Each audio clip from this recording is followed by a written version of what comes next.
प्रत्येक बहन बेटी का ऐसा मनोभाव रहता है कि भाई के यहाँ कोई उत्सव होवे, पिता के यहाँ कोई उत्सव होवे, और जब हम उस उत्सव में जाए तो कुछ ना कुछ उपहार स्वरूप, भेंट स्वरूप कुछ ना कुछ हमें वहां से मिले। और एक बात मैं आपसे निवेदन करना चाहूंगा, ये बिल्कुल सत्य है कि बहन बेटियों को देने से कभी कमी नहीं आती।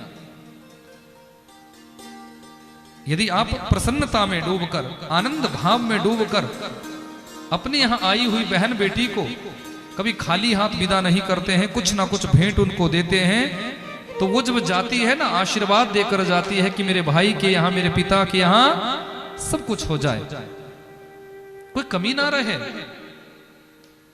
और बहन बेटियों को जो देता है उसके जीवन में कभी किसी वस्तु का अभाव हो ही नहीं सकता।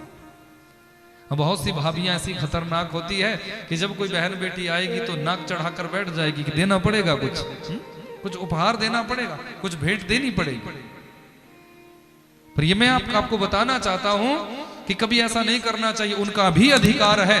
अरे 20-25 वर्षों तक वो तुम्हारे यहाँ पली बड़ी है, उसके बाद तुम्हारे यहाँ की संपत्ति को छोड़कर, तुम्हारे यहाँ की प्रॉपर्टी को छोड़कर वो चली जाती है और दूसरे परिवार में जाकर वहां के लोगों को अपना बना लेती है, अपना मानती है। देखो, परायों को अपना बनाना बड़ा कठिन काम होता है,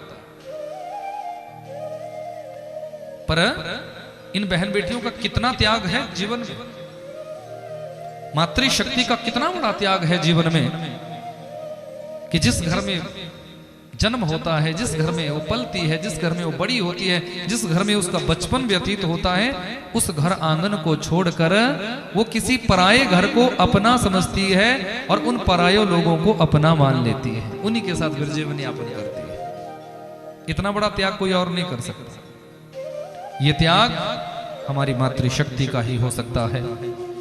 विश्व भर की जितनी भी मातृशक्ति है, मैं इस व्यासपीठ से उनको नमन करता हूं।